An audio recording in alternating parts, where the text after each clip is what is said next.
Bonjour à tous, bienvenue dans ce nouvel épisode du podcast de The Free Agent où aujourd'hui, un numéro un petit peu spécial, on va parler uniquement de NHL, du hockey sur glace de la Ligue nord-américaine où on va essayer de vous parler et de vous faire comprendre un petit peu une étape importante de la NHL qui aura lieu la saison prochaine avec l'arrivée d'une nouvelle franchise. La NHL est en pleine expansion avec l'arrivée d'une franchise à Seattle, le Kraken. Le 23 juillet dernier, en 2020, on a eu le dévoilement du logo, du nom, dans toute une cérémonie orchestrée par la future franchise de NHL. Donc aujourd'hui, on va essayer de parler de cette nouvelle franchise, de ce qui va l'attendre à son arrivée, de la draft, d'expansion, on fera un petit topo sur les agents libres, notamment qui seront disponibles à la fin de la saison qui est en cours. Donc pour ça, aujourd'hui, j'ai trois experts NHL avec Jordan. Salut Jordan. Bonjour Charles, bonjour à tous. Avec Samuel, que vous avez l'habitude d'entendre chaque semaine. Bonjour Charles, salut les gars. Et puis un invité qui va finir par devenir récurrent, je vais plus pouvoir l'appeler invité. Salut Eric de la chaîne YouTube Jeux de puissance. Merci, salut Charles. Alors messieurs, on va rentrer dans le vif du sujet avec cette franchise de Seattle. Moi j'aimerais que déjà on plante un petit peu le décor pour ceux qui suivent pas forcément la NHL et qui ont envie de s'intéresser. Aujourd'hui on a un nombre défini de franchises en NHL et là on parle d'une expansion. Alors c'est un petit peu comme en NBA ou dans les autres sports américains. La NHL va compter une franchise de plus. Alors, Jordan, est-ce que tu peux nous en dire un peu plus sur qu'est-ce qu'une expansion, qu'est-ce que ça implique, et puis pourquoi Seattle a été choisi comme nouvelle ville pour la NHL? Alors, pour répondre à toutes les questions, tout d'abord, une expansion, en fait, c'est le rajout d'une franchise, donc la création, en fait, d'une franchise, puisqu'il faut savoir qu'aujourd'hui, la NHL compte 31 franchises, ce qui n'est pas un nombre très adéquate pour une ligue, parce que du coup, ça fait des divisions impaires. Et donc, il a été décidé de rajouter donc une 32e franchise, et la concession a été donnée à des investisseurs de Seattle, donc la franchise devrait être localisée à Seattle. Voilà. Pourquoi Seattle ? Alors, il y a plusieurs raisons. Tout d'abord parce que beaucoup de franchises dans des autres ligues y étaient, ou alors ont été en tout cas dans des villes proches comme Portland par exemple pour la NBA. Et ce qui n'était pas le cas de la NHL, en fait, dont la seule franchise dans le nord-ouest de l'Amérique était du coup située au Canada avec Vancouver. Et aussi parce que l'autre réalité, c'est que Seattle est une ville, et le comté de King, auquel appartient Seattle, est un comté plutôt riche des États-Unis. On parle à peu près d'un revenu moyen par ménage de 90 000 $ par an, alors qu'il est à peu près aux États-Unis en moyenne, il est de 60 000 $. Et surtout qui matche plutôt bien le cœur de cible de la NHL, à savoir donc viser en effet les populations, on va dire entre guillemets CSP+. Seattle est notamment connu pour être la ville d'Amazon et donc Redmond en banlieue de Seattle est aussi le siège de Microsoft. Donc en effet, il y a une très forte population d'ingénieurs et de managers, etc., qui occupent la ville de par la présence de grandes entreprises de la tech. Et donc en fait, c'est cette population que veut chercher à séduire Gary Bettman, parce que c'est une population qui a un fort pouvoir d'achat, qui peut acheter des produits dérivés, qui peut acheter des tickets, etc. Et donc qui peut en effet générer des revenus. Ouais, il va pouvoir remplir la future arène. Samuel, tu souhaites ajouter quelque chose? Oui, pour compléter ce qu'a dit Jordan, j'avais deux, trois chiffres à donner.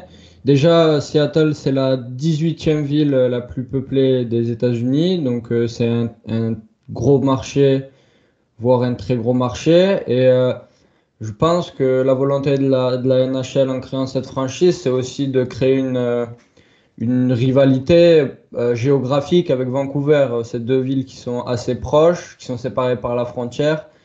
Mais à mon avis, si on voit le retour des conférences Est et Ouest, ça peut amener à de belles parties entre les deux équipes. Oui, et puis Seattle reste une ville extrêmement sportive, qui aime le sport, qui a connu la perte des Seattle Supersonics avec un départ pour Oklahoma il n'y a pas forcément si longtemps que ça, même si ça nous paraît une éternité pour la partie NBA. Ils ont une franchise en NFL avec les Seahawks, ils ont une franchise en MLB avec les Mariners, en WNBA aussi avec le Storm. Et puis en soccer aussi, en MLS avec le Sander. Donc c'est vrai que ça faisait un petit peu sens. Et comme tu le dis, cette proximité avec la frontière canadienne fait que ça va pouvoir amener peut-être une nouvelle rivalité entre Seattle et Vancouver. Eric, toi, qu'est-ce que tu voulais rajouter là-dessus? Non, et ça va surtout, à mon avis, rebalancer les divisions, parce que la division Ouest, il y avait peut-être des équipes qui n'avaient pas grand-chose à y faire.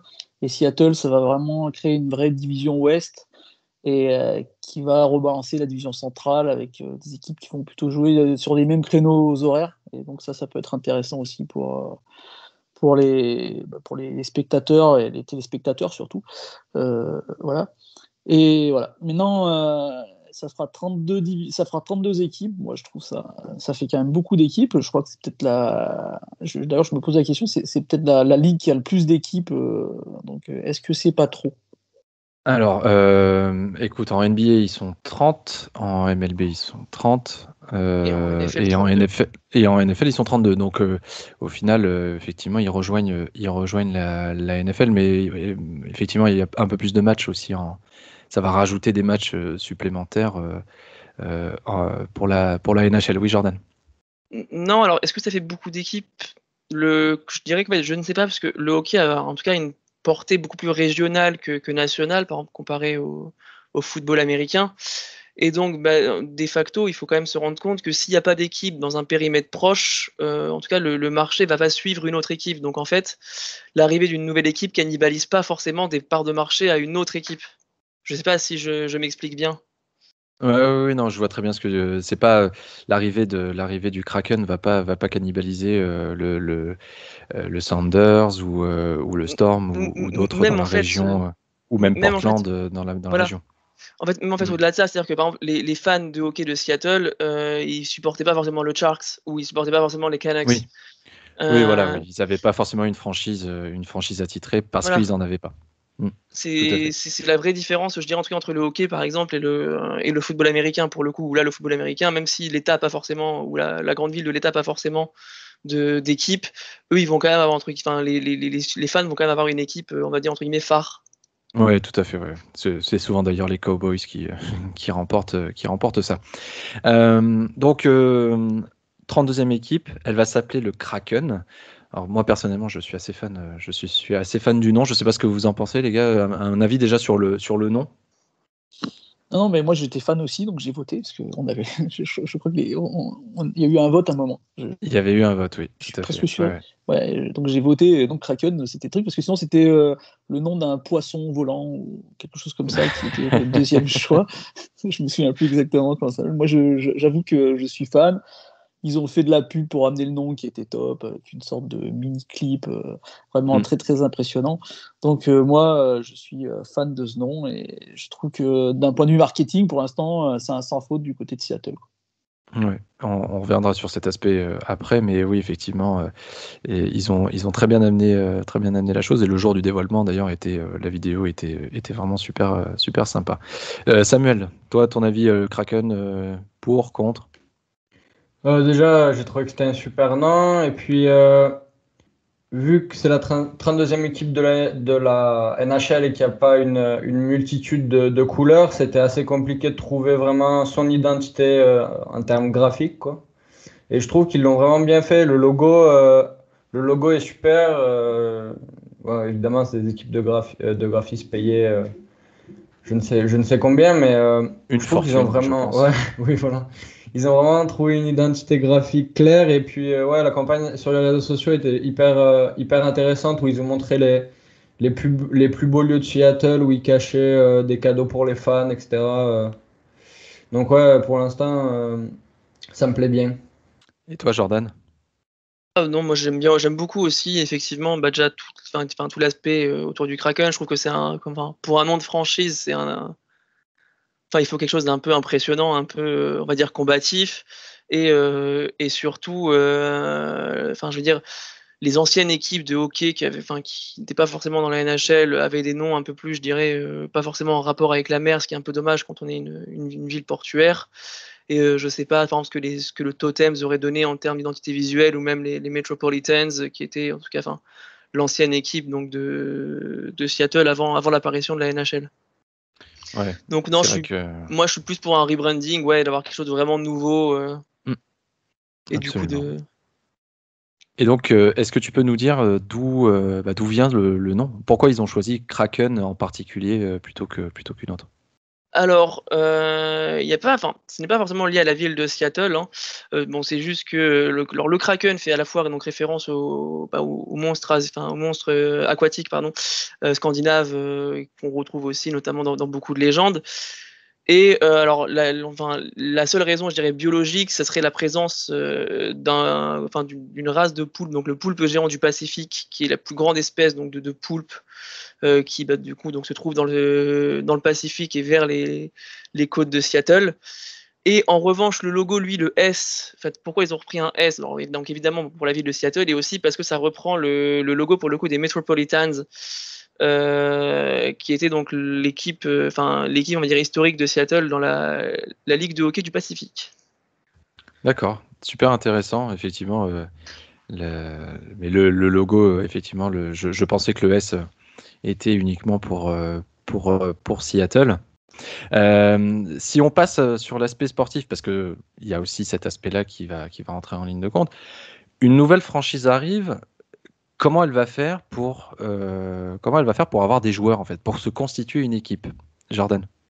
Alors, on va passer donc par la phase de repêchage d'expansion. Un repêchage d'expansion, on en a eu un en 2017 à l'arrivée des Golden Knights de Vegas. Et en fait, donc, le Kraken va pouvoir aller piocher un joueur dans les équipes, enfin dans les effectifs des franchises actuelles, sauf, enfin, eux pour le coup, les Golden Knights en sont exempts. Donc ils vont pouvoir en effet aller piocher un joueur dans les 30 franchises restantes, mais il y a quand même quelques règles à suivre. C'est-à-dire que les franchises vont pouvoir protéger des joueurs. Donc c'est-à-dire qu'en fait, enfin, en gros, des joueurs que Seattle ne pourra pas sélectionner. Donc c'est soit un gardien, 3 défenseurs et 7 attaquants, soit sinon un gardien et 8 joueurs de champ, peu importe le poste. Et il faut aussi savoir que les rookies sont aussi automatiquement protégés. De plus, D'accord. Seattle ne pourra pas non plus, entre guillemets, faire n'importe quoi, puisque en fait, quand il sélectionne un joueur, il rachète également son contrat. Donc, ils devront quand même, à la fin, composer aussi avec le plafond salarial. C'est-à-dire que si jamais ils prennent un joueur, je ne sais pas moi, à Montréal, et que ben, ils rachètent aussi entre guillemets, le salaire du joueur. Donc, si ce joueur, entre guillemets, touche 4 millions, eh bien, ça impactera leur plafond salarial de 4 millions. D'accord. Samuel? Oui, ça va être intéressant. Je pense que Seattle a l'opportunité de faire une meilleure équipe sur le papier, en tout cas, que Las Vegas l'avait fait en 2017, parce que on a eu l'émergence des super teams, surtout offensives, comme par exemple Dallas, Tampa Bay, Washington, où il y a beaucoup de superstars offensives et de très bons joueurs, aussi Philadelphie. Et ils vont sûrement avoir l'opportunité de récupérer des très gros joueurs dès leur entrée dans la ligue. Oui, effectivement, ça va être intéressant. Alors après, les Golden Knights, de mémoire, l'année d'après, ils avaient été en finale assez rapidement de la Coupe Stanley. Donc c'est vrai que ça avait été assez rapide. Mais du coup, ça laisse quand même pas forcément énormément de joueurs pour constituer un effectif, Eric. Donc, je crois qu'il faut aussi préciser, je ne sais pas si Jordan l'a précisé, mais qu'ils ont le droit de prendre qu'un seul joueur par équipe, hein, si ma mémoire est bonne. Arrêtez-moi si je me trompe. Non, c'est ça, ouais, un Oui, seul c'est joueur par ça, équipe. c'est ça. Et moi je suis donc ils prendront 31 30, donc il faut qu'ils aient 30 joueurs maximum, donc une équipe où ils prendront personne. Après ça, avec le problème de ça du plafond salarial, le fait que ils vont sûrement prendre des joueurs pour les échanger derrière contre des choix de draft et compagnie. Les experts pensent qu'il y aura entre 24 et 25 joueurs qui seront au final choisis, qui joueront vraiment, des joueurs choisis qui joueront vraiment avec les Kraken de Seattle, ou le Kraken d'ailleurs, je ne sais pas si on dit les Kraken ou le Kraken de Seattle. Et donc voilà, ils auront une équipe. Moi, je ne suis pas en total accord avec Samuel, dans le sens où je ne suis pas sûr qu'ils aient la capacité de faire une aussi belle équipe que Las Vegas. Parce que moi, j'ai regardé un peu là, je me suis intéressé pour l'émission, j'ai regardé un peu ce qu'ils pouvaient récupérer. Je suis pas sûr qu'il y ait des joueurs aussi intéressants qu'il y a à l'époque. Et surtout à l'époque, il y a des, comment dire, il y a des directeurs généraux qui ont été, à mon avis, surpris ils ont pas protégé des joueurs qui pensaient qu'ils n'allaient pas être pris et qu'ils ont été pris. Je pense à Huberdeau, par exemple, chez les Panthers de la Floride. Et je pense que quelques directeurs généraux doivent se mordre les doigts aujourd'hui de ce qu'ils ont laissé partir du côté de Vegas. Samuel, tu veux répondre? Oui, c'est sûr que les directeurs généraux vont faire beaucoup plus attention cette année à qui ils lâchent, mais quand on voit les Flyers, par exemple, qui ont 3 lignes offensives quasiment avec que des joueurs à plus de 20 points, ou même Colorado, Dallas, je vois pas vraiment comment ils pourront arriver à protéger tous leurs joueurs, et ils vont devoir lâcher du lest. Par exemple, pour revenir à Philly, ils vont devoir lâcher un joueur parmi les trois premiers trios d'attaque qui fonctionnent hyper bien. Donc Giroud, Voracek, même Van Riemsdyk qui fonctionne bien cette saison, pourrait partir, quoi. Vas-y, Eric. Effectivement, dans tous les cas, ils vont être obligés ils vont pas pouvoir protéger tout le monde, mais c'est aussi, et c'est là où je pense que les directeurs généraux des autres équipes vont être plus malins, à mon avis, qu'à l'époque de Las Vegas, vu ils ont de l'expérience, et que la dernière expansion n'est pas si loin. Ils vont se séparer de gros contrats, de joueurs âgés avec des gros contrats qui sont dans la phase descendante, et qui pensent qu'ils ne sont plus obligatoirement utiles à cette équipe. Moi, je pense par exemple à Dallas. À Dallas, qu'est-ce qu'ils peuvent lâcher par exemple? Ils peuvent lâcher un Pavelski, un très très bon joueur, Pavelski, qui fait très bien cette saison, qui remplace très bien Tyler Seguin, mais c'est quand même un joueur de 37 ans, pardon, qui a, bon, son contrat lui n'est pas super important, mais voilà, donc de ce point de vue-là, si on va chercher un Giroud, un Voracek, ça reste des joueurs assez âgés, quoi, qui n'ont pas beaucoup d'intérêt sur le marché. Donc c'est des joueurs qu'on va garder tout le long de leur contrat. Si c'est des contrats longs, c'est quand même problématique, et qu'on ne pourra même pas vendre. Et donc moi, je pense que ça va être un vrai casse-tête, et je ne suis pas sûr qu'ils s'en tirent aussi bien que Vegas. Enfin, Jordan, ton avis? Alors, pour le coup, en tout cas, les experts concernant Dallas, en effet, Dallas est une des équipes qui a un très bon tandem de gardiens, et donc beaucoup, en effet, escomptent que Seattle pique soit que Devin, soit Ben Bishop, suivant qui est protégé. Donc apparemment, en tout cas, on partirait plus vers un gardien côté Dallas. Concernant les autres équipes, il faut aussi se rendre compte que il y a aussi des questions de contrat qui vont rentrer en compte.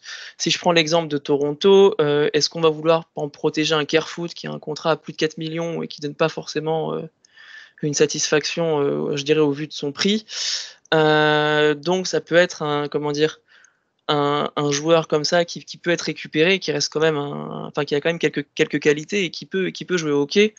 Et je me rappelle concernant Vegas, puisqu'ils avaient notamment récupéré notre Français Pierre-Edouard Bellemare.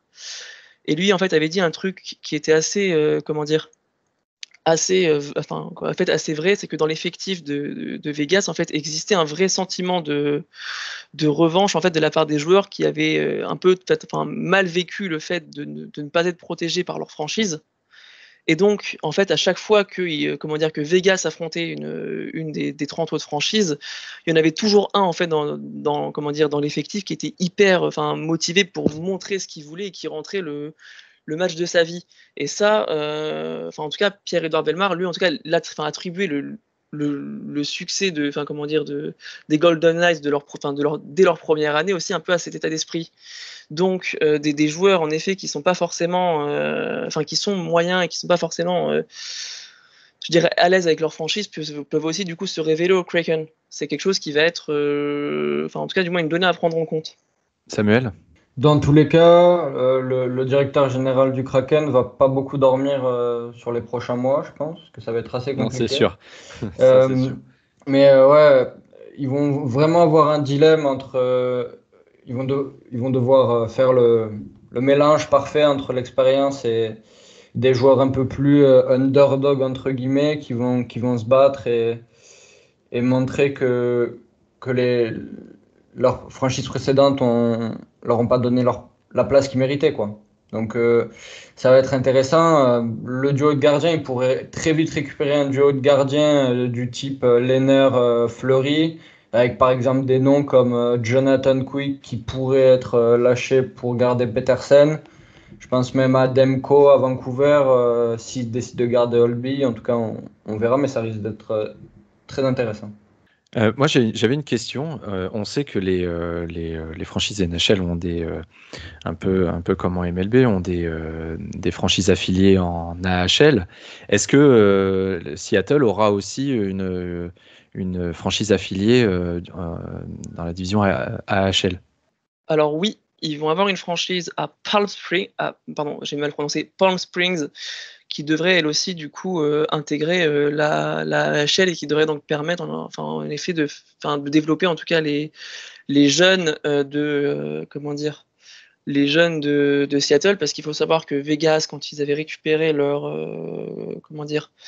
expansion, avait aussi récupéré, je crois que c'était le 6e choix de draft de l'année en gros de leur arrivée. Donc ils vont aussi drafter. D'accord. Ok, d'accord, très bien. Très bien, très bien. Et on connaît le nom ou pas du tout encore de cette franchise affiliée? Non, justement, c'est ce que je voulais préciser. Il me semble que ni l'identité visuelle ni le nom de la franchise n'ont été dévoilés. D'accord, très bien. On a parlé, donc le Kraken aura la possibilité d'aller choisir parmi les 30 autres franchises en NHL. Est-ce qu'ils ont ils vont avoir aussi la possibilité de choisir parmi les agents libres? Et je crois qu'il y a des jolis noms qui vont circuler normalement à l'été prochain. Alors oui, ils pourront, et c'est d'ailleurs en effet ce que préconisent certains aussi experts de peut-être en effet faire un peu un repêchage d'expansion, je vais pas dire low cost, mais en tout cas qui n'impactera pas l'entièreté du salary cap pour aller signer quelques agents libres, parce que des agents libres intéressants, en tout cas là à date, il y en a quelques-uns. On peut penser à Alex Ovechkin, il y a Taylor Hall, il y a Brendan Saad, Ryan Nugent-Hopkins. Notamment donc quelques en effet beaux noms en attaque auxquels éventuellement le Kraken pourrait offrir un contrat si jamais ils n'arrivent pas à s'entendre avec leur franchise, ou si jamais ils décident de partir tout simplement. Ouais. Eric, tu vas intervenir là-dessus? Après, les agents libres, c'est toujours quelque chose d'intéressant à les récupérer. Après, le problème des agents libres, c'est souvent des joueurs qui veulent des contrats longs, chers, du moins pour les bons agents libres, et quand on commence à construire une franchise de la base, est-ce que c'est vraiment intéressant d'aller chercher des contrats longs de joueurs qui sont souvent, on va dire, peut-être pas à la fin de leur carrière, mais on va dire dans ce qui est ou le top, où ils sont dans la phase descendante, je suis pas sûr que ça soit super intéressant. Peut-être un Taylor Hall, ça peut l'être parce que Taylor Hall est encore jeune, quoi. Et je suis pas sûr qu'il re-signe à Buffalo. Mais moi, par exemple, si j'étais les Kraken, j'irais pas chercher un Ovechkin. Typiquement, quoi. Je dis pas que Ovechkin ne pourra pas marquer autant qu'il a marqué et que ça reste pas un super joueur, quoi. Mais je suis pas sûr qu'on construit une âme d'une équipe depuis le début avec ce type de joueurs qui ont leur cœur ailleurs, quoi. Je veux dire, pour moi, Ovechkin, ce sera toujours Washington, et je pense que pour tout le monde, ce sera toujours Washington. Donc, voilà. Voilà. Maintenant, il faudra avoir aussi de l'entraîneur. C'est super important, l'entraîneur. Et en plus, l'entraîneur D'ailleurs, Pardon. parfait. Voilà. Non, très bien. C'était ma question suivante. On parle des joueurs. On terminera sur les agents libres après. Est-ce qu'on connaît le nom de l'entraîneur de la franchise? Je peux. Il y a beaucoup de noms qui sont donnés, énormément. On va dire que dans les connus, dans ceux qui ont beaucoup d'expérience dans la NHL, on aurait Gérard Galland, donc celui qui avait pris les rênes de Las Vegas et les avait amenés en finale lors de la première saison de Las Vegas. Donc pour moi, c'est presque une évidence, mais bon, on verra ce que choisit Ron Francis, le DG de Seattle. Il y a Bruce Boudreau, ancien Wild du Minnesota, mais il a fait plein d'autres équipes. Un vieux de la vieille. Il y a Mike Babcock, mais bon, moi je pense que lui il est cramé pour la NHL avec ce qui s'est passé à Toronto et comment il s'est comporté avec ses joueurs. Et après il y a plein de jeunes, entraîneurs d'entraîneurs qui n'ont pas cette expérience, on va dire, comme Joe Sacco, un assistant à Boston, John Stevens, assistant à Dallas, et plein d'autres encore. Voilà. Maintenant, les 4 dernières expansions, il y a eu 4 entraîneurs qui ont été choisis, 3 qui étaient des entraîneurs confirmés, et seul Nashville, donc Nashville avait choisi un nouvel entraîneur qui s'appelait Barry Trotz. On sait ce qui est devenu. Donc peut-être que des fois, les paris, ça peut être pas mal de nouveaux entraîneurs et de forces fraîches. Jordan? Non, alors effectivement, on connaît pas, enfin l'entraîneur en tout cas n'a pas été encore officiellement nommé. Après, il y a beaucoup de noms. Il y a aussi des entraîneurs qui vont arriver en fin de contrat avec leur franchise actuelle. Par exemple, à John Tortorella qui va arriver en fin de contrat avec Columbus et qui, pour l'instant, en tout cas, n'a pas été annoncé comme prolongeant l'aventure. Alors bon, on verra au fil de la saison. Mais il y a peut-être aussi, pour le Kraken, aller regarder un petit peu effectivement aussi, pour les entraîneurs déjà en poste et en fin de contrat. Ouais. Et puis, moi, je trouve ça aussi pas mal quand on lance une franchise, on veut lui donner une âme, d'essayer aussi d'insuffler quelque chose avec des personnes nouvelles et aussi de donner l'opportunité. Nashville a fait ça. Donc, Samuel, toi, qu'est-ce que tu en penses de ces possibles noms que Eric nous a donnés pour le poste d'entraîneur? Alors, bien que l'idée de Tortorella me paraît super intéressante autour d'un groupe de joueurs déterminés, je pense que c'est le temps à NHL de donner un peu de fraîcheur, une nouvelle équipe, un nouveau coach, des joueurs pas forcément connus comme on a vu avec Las Vegas. Ça peut être vraiment intéressant et amener beaucoup d'engouement autour de cette équipe de Seattle. Si on revient sur les agents libres, et j'ai du coup une autre question qui me vient à l'esprit, est-ce que le Kraken pourra aussi aller piocher en Europe, Jordan? Alors, c'est une excellente question. J'avoue que je me suis pas renseigné sur le sujet. Je pense que oui, parce qu'en général, les équipes peuvent théoriquement signer avec des avec des agents libres de KHL, ou de ailleurs, hein. Mais je sais pas du tout s'il y a des règles, en tout cas particulières, qui incomberont du coup au Kraken. Samuel, Eric, est-ce que vous avez peut-être la réponse à cette très bonne question, visiblement? Vas-y, Eric, vas-y. Il faut que je me replonge dans le règlement, mais je pense pas qu'il y ait de. Je pense que le Kraken de Seattle va être, après qu'ils aient choisi leurs joueurs, va être libre de faire ce que font les autres équipes. Et rien ne les empêche, si les joueurs n'ont pas été draftés, d'aller jouer d'aller chercher des joueurs en Europe non draftés. Et de leur proposer des contrats. Hein. Ça, c'est valable. On peut proposer des contrats à n'importe quel joueur qui n'a pas été drafté et donc qui n'appartient pas à une équipe de la NHL. Oui, voilà. Maintenant, est-ce qu'il y a vraiment un intérêt? Est-ce qu'ils auront un intérêt à faire ça alors que il y a quand même beaucoup de joueurs qui cherchent du travail aux États-Unis et au Canada? Ouais. Peut-être un russe de la KHL qui est prometteur et qui n'a pas été drafté, mais je n'y crois pas trop. Samuel? Pour en revenir à cette composition d'équipe, il y a une théorie sur qui il est pas mal ces derniers temps. Ça serait que pendant le repêchage d'expansion, Seattle sélectionnerait en majorité des jeunes avec des faibles impacts sur leur salary cap. Puis il choisirait ensuite ses leaders avec dans les agents libres pour leur donner des plus gros contrats. Est-ce que vous pensez que c'est possible?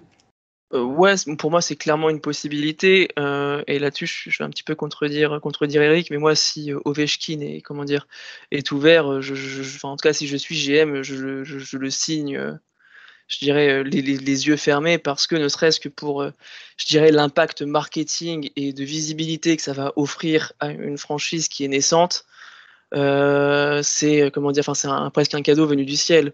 Des joueurs comme Ovechkin, je veux dire même dans les ligues américaines, il y en a pas tant que ça. Et aujourd'hui, je veux dire, je pense que n'importe quel général manager signerait Tom Brady les yeux fermés malgré ses 43 ans, ou alors je m'y connais moins en basket, mais un LeBron James ou whatever, en fait.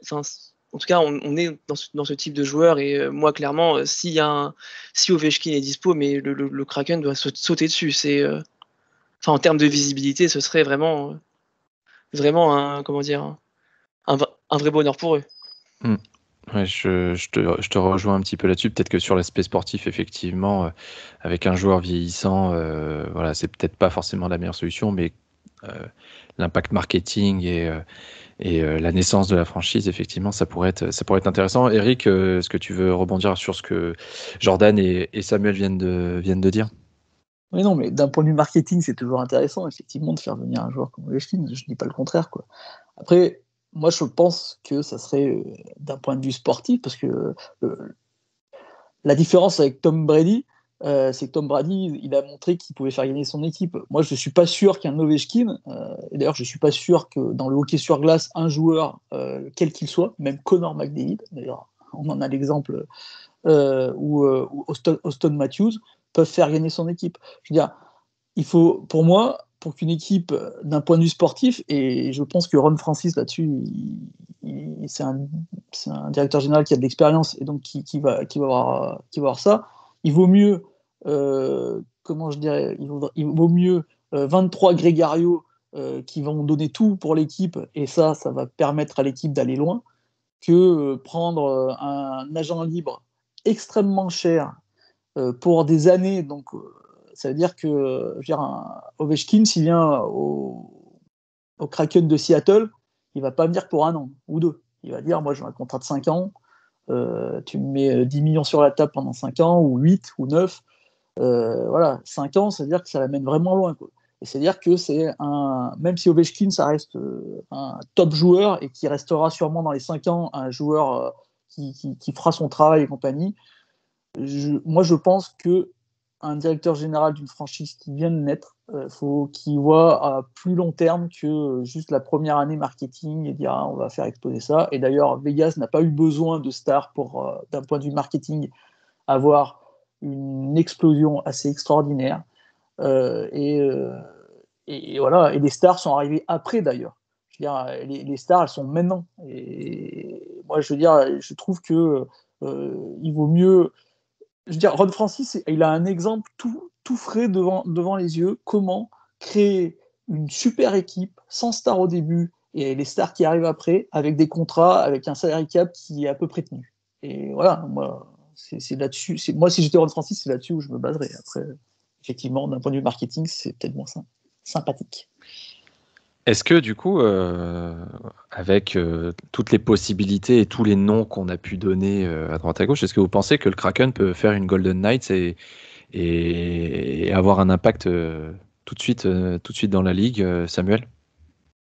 J'y crois complètement. En fait, ça va surtout se jouer aux capacités de motivation du coach et au mental de l'équipe.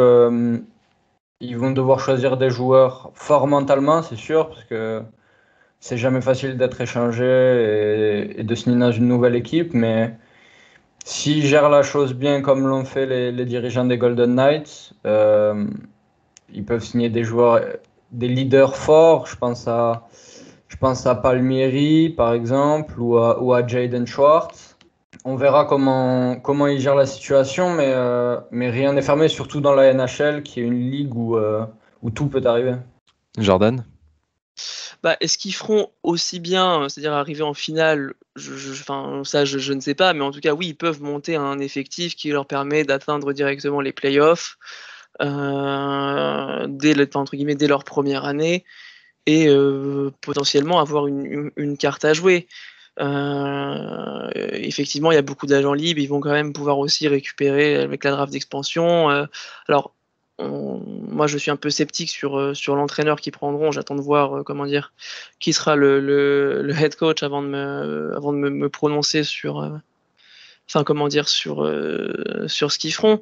Mais non, oui, clairement, il y a une carte à jouer et après, de toute façon, à partir du moment où on est en playoff, j'ai envie de dire que tout peut arriver, quoi. Clairement, le meilleur comme le pire. Et toi, Eric? Alors, moi, je vais être un peu moins positif que mes deux camarades. Moi, je crois qu'on apprend de ses erreurs et je pense que les équipes adversaires des Golden Knights la première saison, elles ont vu ce que c'était et je ne pense pas qu'elles feront les mêmes erreurs. Déjà, je ne pense pas qu'elles feront les mêmes erreurs dans la draft d'expansion et je ne pense pas qu'elles feront les mêmes erreurs l'année suivante. Et donc, non, je pense que ça sera beaucoup plus difficile pour les Kraken de Seattle de faire un parcours à la Vegas et je pense que ça va être un peu plus long pour voir cette équipe être performante dans les années à venir.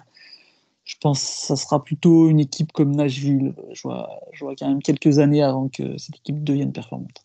Est-ce que le succès de Vegas n'était pas aussi conditionné à la division dans laquelle ils étaient? Et donc, ça amène la question suivante. La 32e franchise va arriver, Seattle est sur la côte ouest. Il va y avoir une réorganisation. Donc, est-ce qu'on a déjà des pistes sur quelle division va dans quelle division le Kraken va rentrer et donc du coup qui va être mis à l'écart d'une autre division pour être réorganisé? Eric? Alors, c'est évident que le Kraken sera dans la division de Vancouver, donc dans la division, si on revient dans les divisions normales avant le Covid. Normal. Ouais. Oui. C'est évident que ce sera dans la division Pacifique. Donc, ils affronteront les Kings de Los Angeles, les Sharks de San Jose, Vancouver, sûrement Las Vegas. Donc, déjà, Las Vegas, voilà, Anaheim, voilà. Donc, une division pas trop compliquée et je crois que c'était l'Arizona qui était dans la division Pacifique qui passerait dans la division centrale, mais peut-être que je me trompe, mais je crois que non, en tout cas avant le Covid, c'était effectivement les Coyotes. D'autant plus qu'on ne sait pas s'ils seront à Phoenix encore très longtemps. Ouais, peut-être qu'ils seront. Voilà. Donc en effet, c'est peut-être pas plus mal aussi de les rapprocher du Texas, ouais, et de la division centrale. Mais non, en tout cas oui, ce qui était prévu, c'était en effet que les Coyotes intègrent la division centrale et donc du coup laissent leur place à Seattle. Après, le Covid a nécessairement chamboulé les divisions et on ne sait pas quelle structure va prendre la saison 2021-2022. Du coup, c'est effectivement pour l'instant plein d'incertitudes.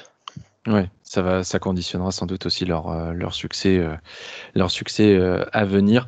Est-ce qu'on a fait le tour? Est-ce qu'il y a encore des choses à dire sur cette franchise, messieurs? Je pense qu'on a été assez complet. Je vois pas de points qu'on a oublié pour l'instant. Ok, très bien. Bah, écoutez, j'espère qu'on a pu apporter à nos éditeurs pas mal d'éclaircissements sur cette future franchise à Seattle. En attendant, peut-être, qui sait, pour les fans de NBA, le retour des Sonics.